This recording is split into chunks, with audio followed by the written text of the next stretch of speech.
मैं हमेशा ख्याली पुलाव नहीं पकाता रहता, क्योंकि मुझे पता है कि कुछ करूंगा तो कुछ बन पाऊंगा। क्योंकि कुदरत का ये असूल है कि आपको वही मिलता है जिसके लिए आप कोशिश करते हो।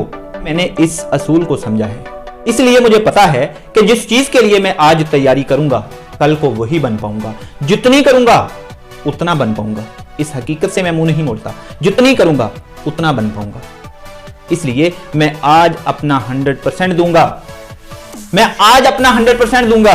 और आज की डेट में मैंने जो जो करना है, जो जो याद करना है, जो जो रिवाइज करना है, उसको कल पे नहीं डालूंगा, बल्कि आज ही करके सोऊंगा।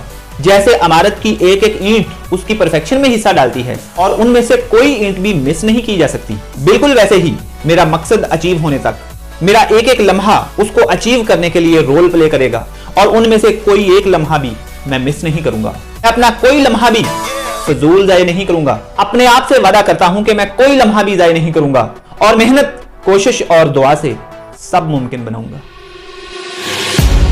Can I be your star tonight? You fill my soul with